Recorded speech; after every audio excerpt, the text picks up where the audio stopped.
Welcome to The Inconvenient Truth, our second series on decarbonization, as we try to untangle the truth and consequences of climate change. The series features 3 interviews of Yogi Schulz of Corvelle Consulting, each conducted by Ron Murch of the Haskayne School of Business at the University of Calgary. Both have a lifetime of experience in riding the roller coaster of Alberta's oil and gas energy industry.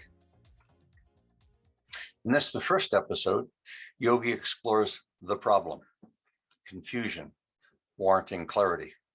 Let's listen. It's good to be invited to be part of your network. Yogi's going to manage the slides, and certainly with apologies to Al Gore and his 2006 efforts to describe the potential for global warming, we've actually decided to refer to this as decarbonization, the inconvenient truth.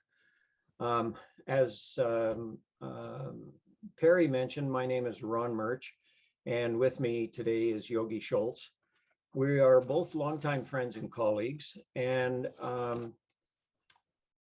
we may have some differing but not necessarily conflicting views and perspectives on the topic we're going to talk about today, which is decarbonization. My background is in computer applications for business and executive education. Yogi, you can switch to slide 2. I spent most of the last 40 years with the Haskayne School of Business at the University of Calgary. I'm originally from Ontario, but I've lived in Alberta since 1970, and I've also worked with the City of Calgary, Deloitte Consulting, and as an independent consultant. You can move to slide 3, Yogi. Today we're planning 3 parts to this session, as Perry alluded to. What is it that we see as the climate change challenge that's facing our societies? And that's kind of global, societal, and also industry oriented. I think Perry's probably going to comment. I think that this challenge is really worthy of some clarity because there's quite a bit of confusion around, particularly the bit about the anthropogenic aspects of that. The second part basically is, why should we even bother worrying about it? And if there are solutions, the third part, there's kind of tension, I guess, between reason and emotion on why we should bother even worrying about it. And then the third part is, if we actually want to worry about it, what can we actually do? And there's a certain amount of passion and a certain amount of politics involved in about that. And over the past 3 years or so, Yogi has been collecting data and been following various discussions and speculations on the accusations, particularly as those impact our Alberta energy-based economy. Some truths are indeed inconvenient, and actually some may not be truths at all. We'll be using a number of slides in this session, and for those of you that are attending, if you wish to get a copy of these, Yogi's reference information is on the last slide at the end of the presentation. And I think, Yogi, you're quite comfortable if people reach out to you directly and ask for the slides. Is that correct? You bet, Ron. Whatever people are interested in, be happy to contribute. Oh, excellent. Okay. Well, Yogi, perhaps you'd like to take it from here and introduce yourself and the situation as you see it. And as we go through this first session, I'll just chime in with a few questions to maybe kind of direct our conversation. Okay, thank you, Ron. So who am I? I founded Corvelle Consulting about 20 years ago. We're in the information technology business. We do a lot of management consulting. A lot has to do with the oil and gas industry. I write a regular column at IT World Canada, and I've presented to many audiences about many topics, including this one. Most of them have been focused on information technology. So just to expand on what you heard from Ron about what are we going to talk about today, we're going to talk first about the problem. And We're going to illustrate that with the fact that the CO2 levels in the atmosphere are increasing and the greenhouse gases trap heat in the atmosphere. That's really why they're called greenhouse gases. And our global temperatures are rising, and we have some adverse impacts from all of that. So what can we expect in the future? What are the trends of these things? Because our energy consumption is increasing, so likely our greenhouse gas emissions will increase. And that leaves us with needing to address very ambitious decarbonization goals. Now, and then in the future, we'll have some solutions that we'll discuss those next, and the tactical actions that we can take. And perhaps this is an intergenerational issue. What are our children expecting? So what's getting in the way? Well, there's some difficult consequences of the solutions, and the citizen support for decarbonization is frankly a lot more ambiguous and cautious than you sometimes hear in the media. And there are lots of impediments, and there are dysfunctional consequences of pushing on decarbonization too hard. And there's lots of misinformation out there, and we'll talk about that a little bit.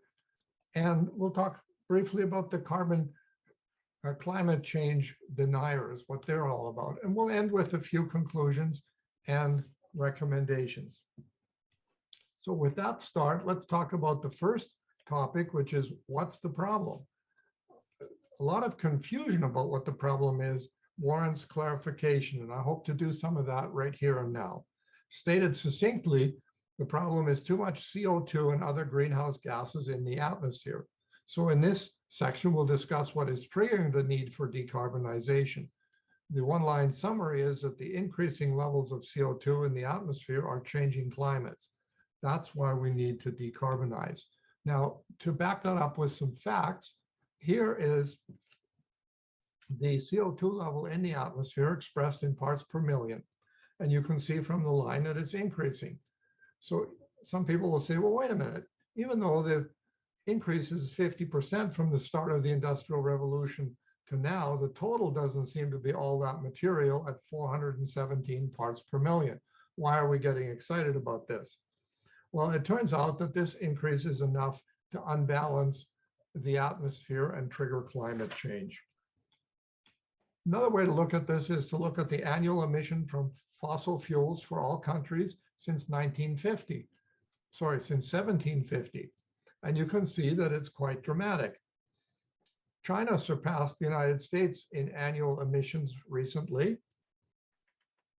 And if you look at it just from 1850, when this all started, it's a good indicator, this chart, I think, of the enormity of the overall problem that we're trying to address in the way of decarbonization. Well, maybe this chart is another way to look at it. For the year 2020, this chart shows greenhouse gas emissions for major contributing countries. Now, you'll notice that Canada and many countries are well below 2% each.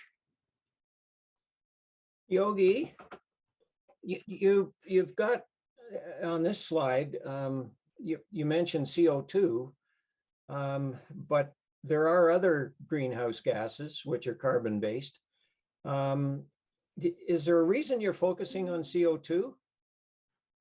Yes, so greenhouse gases and CO2 are not synonyms.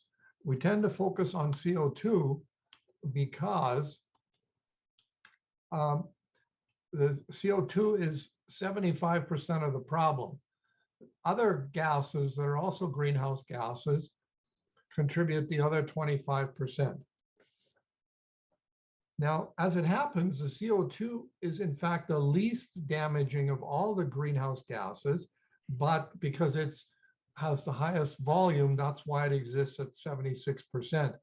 Methane and nitrous oxide on a per molecule basis are a lot more damaging. So the methane is a byproduct of producing fossil fuels. So that should have a lot of focus in oil producing countries. And in fact, 3 countries generate most of the methane. United States, Russia, and Iran. And we could make huge improvements by focusing on reducing the methane because, oops, sorry.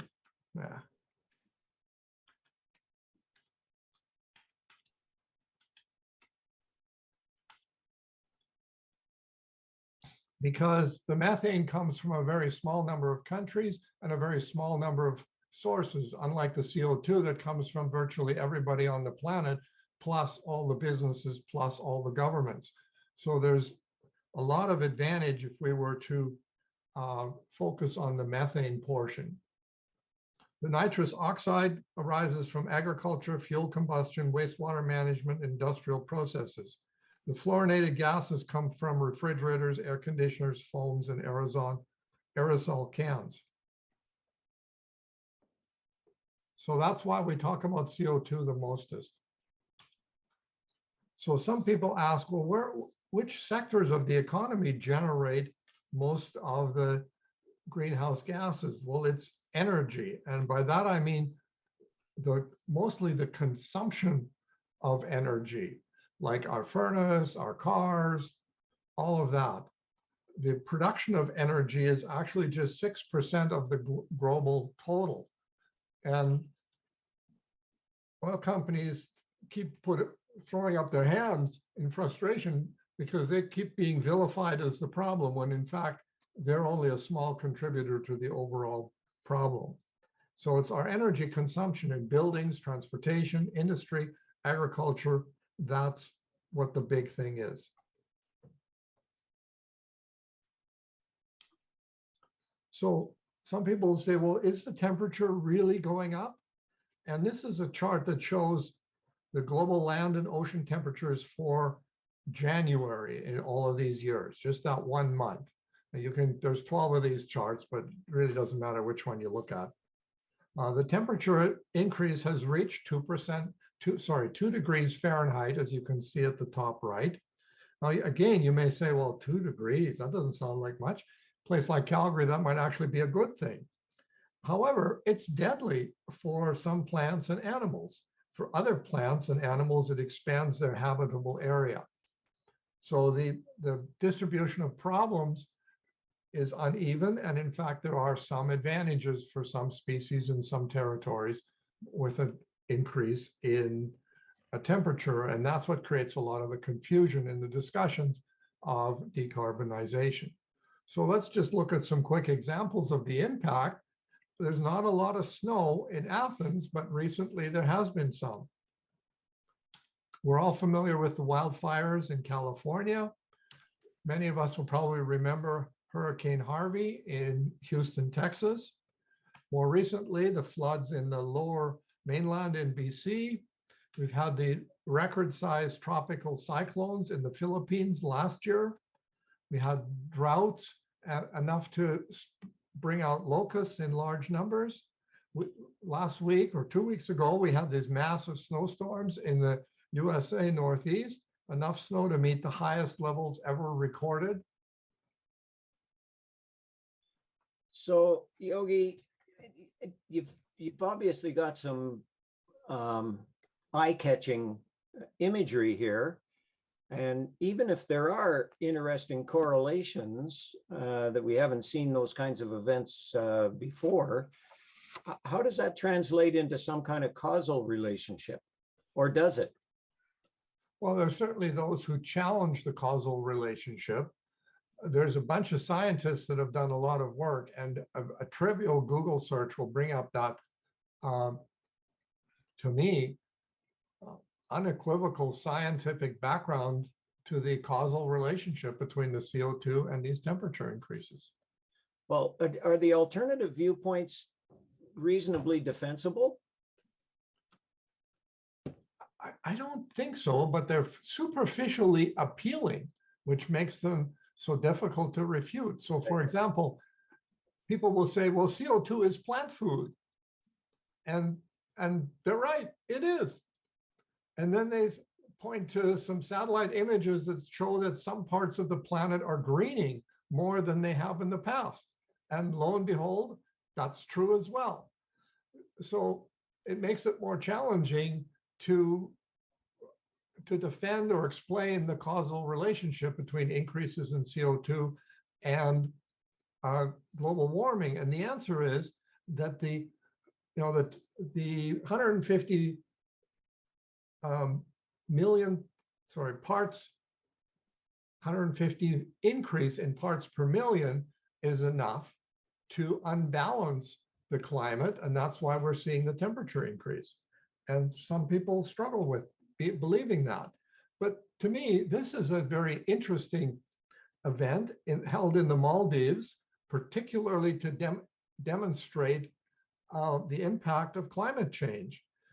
You're probably familiar with this country. It's a series of islands that go from north to south off the south coast of India.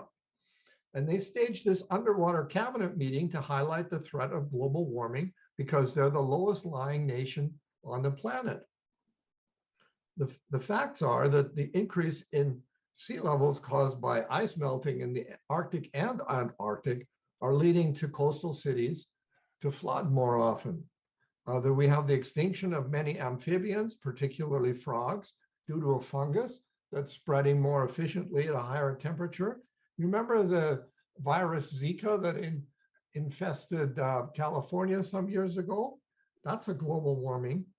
The emergence of other viruses like HIV, Marburg, and Ebola, and perhaps even COVID-19 are attributable in some ways to global warming.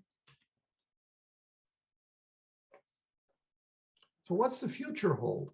In this section, we'll discuss the outlook for decarbonization. How will energy consumption and GHG emissions increase in the future? So here's the global energy consumption forecast. It shows a 50% increase by 2050. Now, we keep coming back to 2050 because all the goals for decarbonization are anchored in 2050. That's why it shows up again and again on these charts.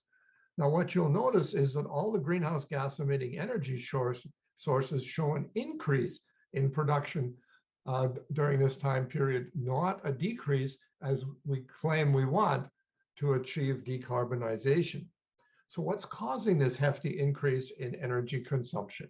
Well, only some people in the first world are making any effort to reduce their energy consumption and environmental footprint. Billions of people have emerged from abject poverty comparatively recently in India and China. Another billion are likely to emerge from poverty in Africa. These billions of people are experiencing a better life, moving from poverty to lower middle income. The population of the earth is increasing. So everybody is increasing their per capita energy consumption. Meeting this increase in energy demand while reducing greenhouse gases will require more nuclear than this forecast on the right here suggests. It'll require more use of carbon capture, utilization, and storage, which isn't even on the chart. That will materially increase the cost of energy and will increase the use of hydroelectric, which is so small today that isn't even on the chart. So expect major changes in that area. Now, our future greenhouse gas emission scenarios are worth a look. The do nothing scenario is the broad line at the top. So the current policies being pursued by various nations is the second wide line here on this chart, this area here. And this is expressed here in gigatons of emissions. The third line is the current pledges and targets. This is what, if you add up what everybody said in Glasgow, this is what you get, an increase of 2.4. Well, we know that the target is somewhere between 2 and 1.5. So we have a long way to go. And this line, pledges and targets, by the way, assumes everybody who has proudly beat their chest in Glasgow will in fact do what they said that day. So whatever they don't do means the line will go up and the gap to those pathways goes down. So we have some ambitious decarbonization goals. This chart shows the historic emissions and forecasts for large emitting Asian countries. This chart picks on these 5 countries because they pretty well determine whether or not we're going to get close or not close to the targets we claim we're pursuing. When you look at the fact that China is forecasting a remarkably small increase in emissions during the 10-year period between 2020 and 2030, much lower than they've ever achieved in the past, and then they're going to have a dramatic fall off while their economy is growing. So that seems unlikely. India is forecasting a significant growth in emissions that is likely accurate given its huge dependence on coal, its limited efforts to control emissions, and its continuing economic growth. Russia is forecasting a tiny increase. Again, that's likely accurate because its huge oil and gas production is unlikely to go much more, and its lackluster overall economic growth. India is forecasting a significant growth in greenhouse gases because of its growth, and Japan is forecasting a decline that's likely accurate, given its limited use of coal, significant reliance on LNG, and shrinking population. Now, if you look at those dashed lines beyond 2030, China is forecasting a remarkably rapid reduction that I don't think is credible, but that's what they claim they're going to do. India isn't forecasting at all. I suspect they're going to have more growth. Russia is not forecasting. I suspect there's not going to be a lot of growth there. India is not forecasting. I expect significant growth. And Japan is forecasting a plausible decline, which I think is likely accurate because the population is shrinking and the decline that needs to happen is only so small. Such an optimistic note, Yogi. I'm going to weigh in here, Yogi and Ron. I really want to emphasize this last slide and what you have contributed leading up to it, and that is energy consumption is essentially a human issue, which warrants change in lifestyle. We talk a lot about government, we talk a lot about industry, government as a regulator and industry as a producer, but the reality is, how do you get human beings to change their lifestyles without changing your form of government or your form of regulatory forces? Japan, as you noted, may have the gift, and that is their population is declining. I think it was Bill Gates, who makes the point that maybe we've got to deal with population growth. Well, although maybe nature will take care of that on its own. The second point of emphasis was your comment, and it wasn't offhanded. I think it's intentional. Is nuclear. As we've all noted as part of these webinars for some years now, keep your eye on nuclear, because the stories about nuclear seem to be rising more and more frequently, that advances are being made. The byproducts of fusion, I'm not referring to fission, but fusion energy, are non-existent relative to fission. So we may have a good news story emerging about the sources of energy that don't require a lot of infrastructure, which hydrogen does. So there's some good news stories possibly on the horizon that may be arriving, or technology is arriving just in time. Any further comments you want to make, Yogi or Ron? Well, I'd like to go back to a comment that Peter put into the chat session. Yogi, I don't know if you saw it, but he raised the observation that it's particularly relevant in Canada and probably in Russia as well, that there's major releases of methane coming from decay of frozen muskeg. And that is going to have a significant effect, both in terms of methane contribution, but also as the thawing occurs, creating sinkholes, which may bring some other unanticipated consequences along with them. Now, I don't know, Peter, if you want to elaborate on that, or Yogi, maybe have you come across that observation before? Do you want to make a comment on that?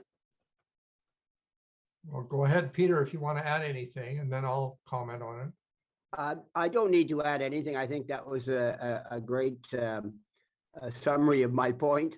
I think this is a big issue. It's a natural process, and it's over a vast territory of the planet in terms of, you think of the size of places like Siberia. So although the warming will be beneficial from a human occupation point of view, it's going to have a lot of additional problems as unintended consequences, as was just pointed out, for example, with what might come out of those sinkholes could be the next pandemic. Okay, so Peter, you're right. This is an issue that has received very little attention, but There has been huge discussion. risk, and the incentive should be for us to try to reduce the temperature increase by as much as we possibly can. So it's a great incentive to move down this chart and not let it spin out of control, because the more we let it spin out of the coal, it's actually an effect that's on top of what's currently going on. So for example, here, this big pink area up here, if you want to add the methane from Siberia, it's going to go up way up here, right off the top of the slide. But So thank you for bringing that up, that risk factor. Yogi, the point, however, is if we're going to reduce emissions, you're going to have to get human beings on this earth to change their lifestyle. I don't see that there's any other answer unless you just cut off the production of energy. No, okay, so the lifestyle is an interesting question, Perry. How is it that Europeans can have a lifestyle that's roughly comparable to North Americans and do it at roughly half the per capita energy consumption of North Americans? And the answer is because it's more densely populated. They live in apartments. They drive fewer miles per day or per year or per lifetime, however you phrase it. So it suggests that it is possible to significantly reduce energy per capita energy consumption and not have to make big sacrifices in life. Do you have data on Hong Kong, for example, as a comparator? You would think that Hong Kong would be almost nil. Yeah. So I don't have it at my fingerprints. Okay. I'm sorry, but I agree with your idea there. Well, in any case, I think the point taken, and it came up in the earlier decarbonization series as well, is that changing human behavior is not easy. Well, I think too, Perry, we'll probably come to that as we get into part 3 of this, but it looks like we have Peter and Vahid both have their hands up for a comment as well. Peter, do you want to amplify further on your point? Yes, I do. Thank you very much, Ron. I just wanted to add, of course, that the Arctic region, more than the southern region of the world, as in the Antarctic, is actually warming significantly faster than the planet as a whole. So this too is an issue with respect to my point about methane coming out of melting permafrost. And there's a fair amount of research, of course, being done in this area. Not that, I mean, permafrost has been studied as an academic pursuit in geography departments, for example, around the world for a long time, at least certainly in countries that have some cold.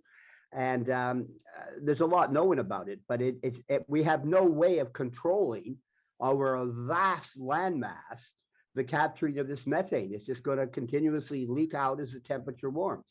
And so this is a big problem that has not been addressed in the sort of same way that CO2 as being talked about here. Thank you. Yeah, thanks, Peter. Vahid, do you have Yes. something you'd like to add? Yes, you guys, like Perry brought up the lifestyle point, and also you gave some example, like I think Yogi gave some example from the Europe. You know, I see like decarbonization and all these topics under the big name like sustainability, not from the only environmental aspect, from the like social and economic aspect as well. So I did my study, my PhD study in the UK. I started that in 2008. It was about the sustainable transportation. So, but I expanded my study into like bigger area. So I got familiar with the modeling, quantifying the sustainability.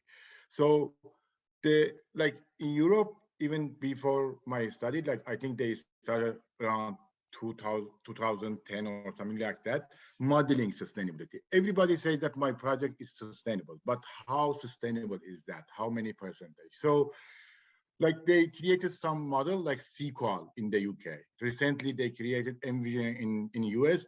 They quantify, they model sustainability. Based on that model, government incentivize the companies like from different aspects. For example, in the UK, I remember based on the like specific numbers of the like decreasing the demolition waste inside the project and recycling them, government used to give them tax exemption, or they can consider them in their future projects. So if they can increase their sustainability. So, I mean, it's good we see like all these studies under the bigger umbrella like sustainability. And I'm very glad that recently the like Engineers Canada started looking into that vision. So I agree that Canada is a kind of big country with less like carbon emission, but in the meantime we need to go to that path. I think Thank you.